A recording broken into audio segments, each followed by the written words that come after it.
성별, 장애, 나이, 고용 형태, 성적 지향 등 모든 영역에서 차별을 금지하는 법안, 포괄적 차별금지법.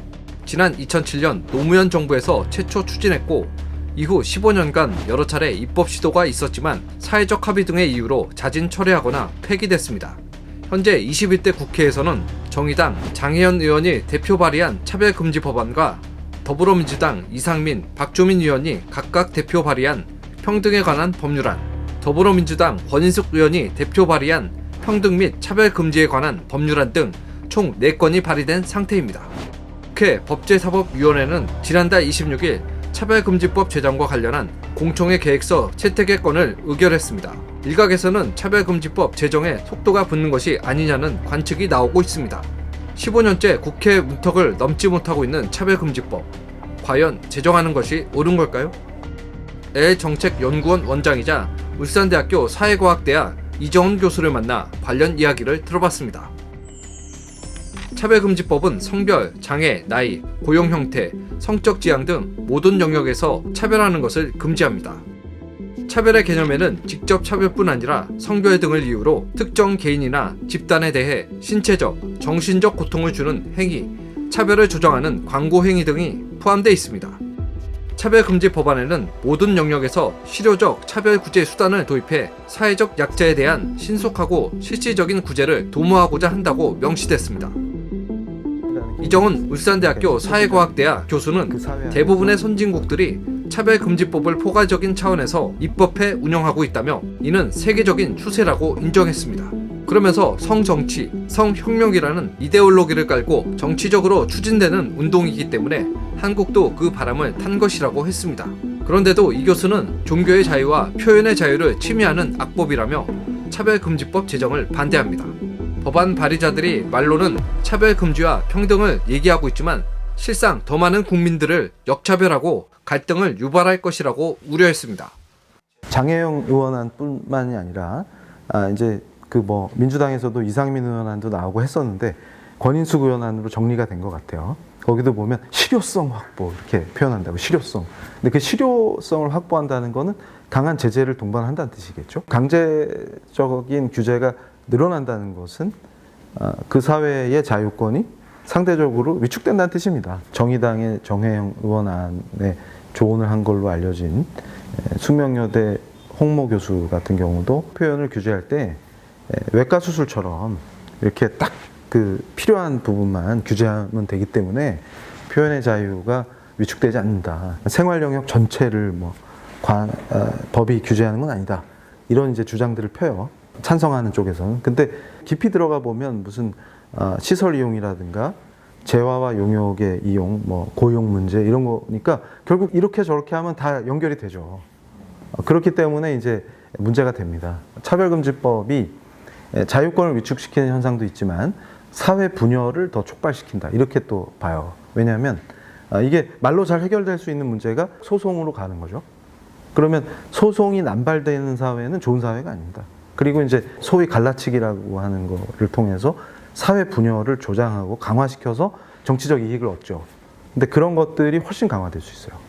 그래서 전략적인 소송들이 남발되고 그 다음에 상대를 굴복시키기 위해서 일부러 소송을 건다든지 마음에 안 들면 차별금지 영역에서 이제 뭐가 문제되나 해갖고 소송 걸기 시작하면 이제 골치 아파지는 거죠. 그럼 서로 불신하고 그 갈등이 최대화되겠죠. 이런 사회가 되는 게 과연 바람직하냐? 저는 이제 그렇게 보고 있습니다. 그래서 악법이라고 불러요. 그러면서 이 교수는 우리 사회가 합리적 선호와 차별을 구분하지 못하는 것이 문제라고 지적했습니다. 우리 한국 사회가 지금 심각한 게 합리적 선호하는 거 하고 차별하는 걸 구분을 못합니다. 사실은. 그래서 예를 들면 경찰관은 체력이 좋아야 될까요? 당연하죠.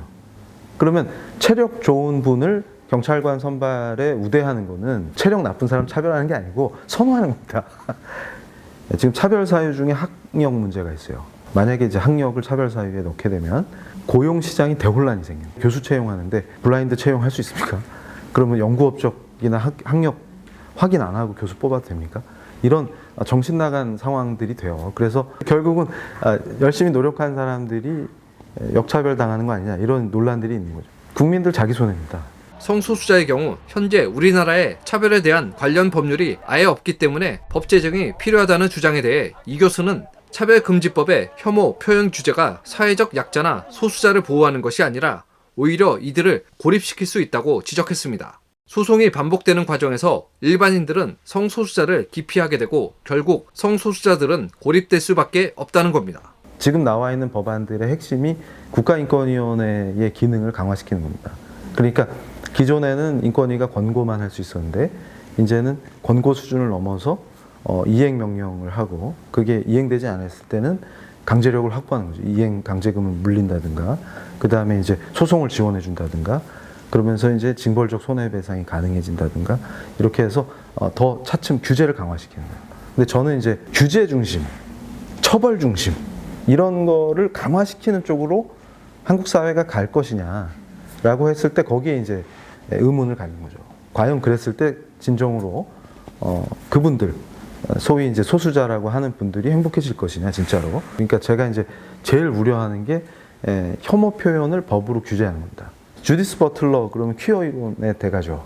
그분도 혐오 표현 규제에 반대해요. 왜냐하면 소수자들이 고립된다는 거죠. 예를 들면 이제 어떤 인권 감수성이 그 시민사회의 수준이 높아져서 표현할 때 좀 조심하는 문제랑 소송을 당할 수 있다라는 게 전제돼서 사람을 대하는 거는 차원이 달라져 버리죠. 사회적 담론에 참여해서 공론화시키고 인정 과정을 거치고 이렇게 해서 사회 안에 들어오셔야 되는데 그분들이 오히려 소송을 막 하게 되면 어떻게 돼요? 다른 분들이 피하겠죠. 그러면서 고립되시는 거예요.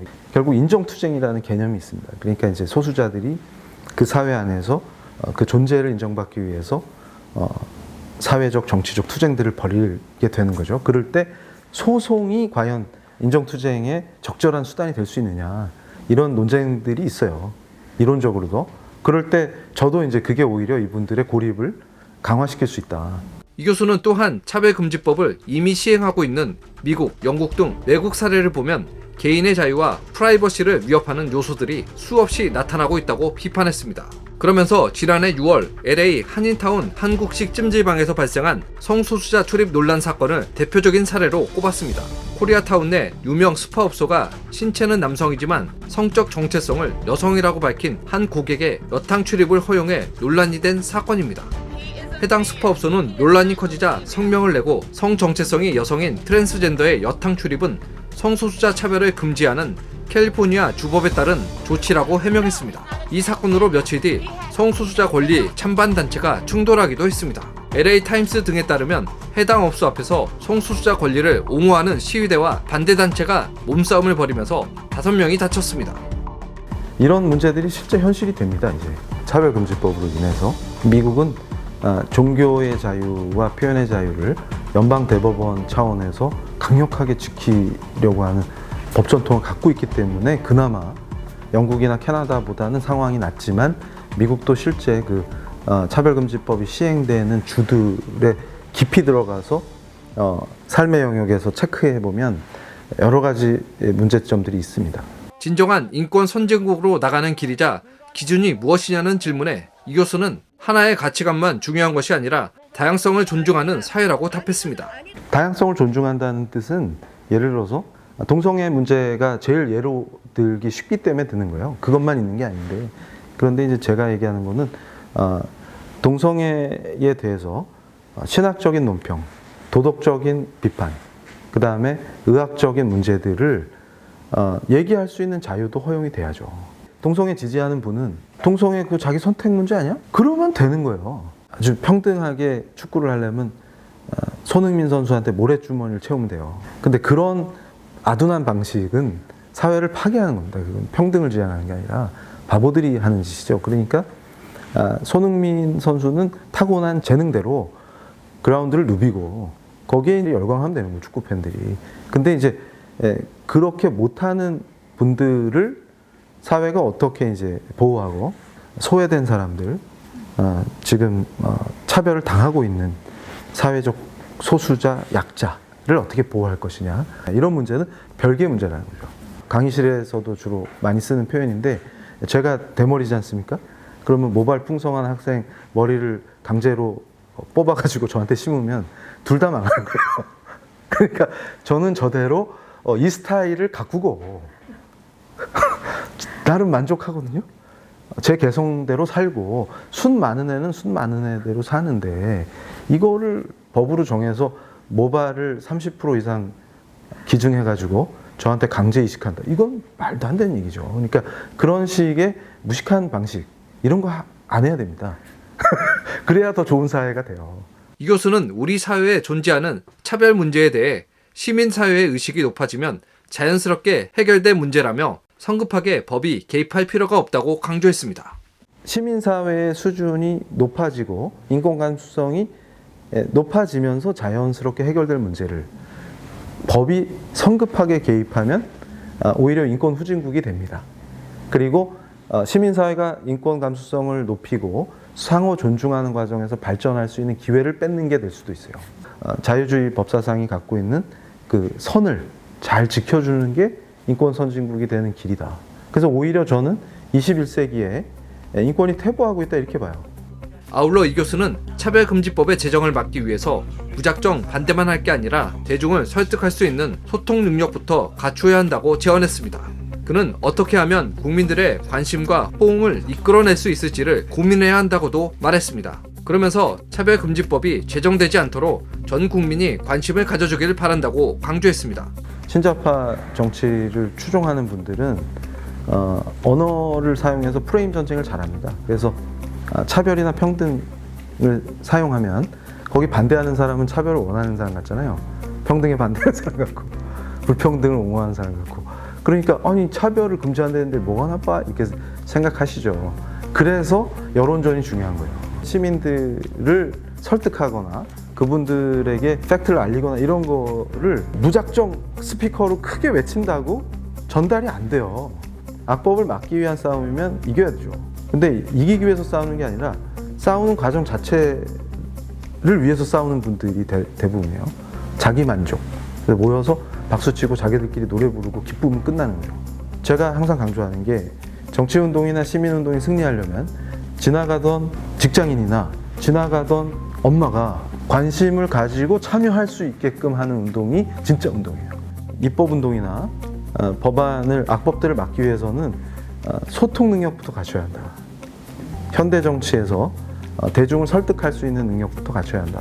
시민들께 부탁하고 싶은 게 있어요. 뭐냐면 제발 관심을 갖자.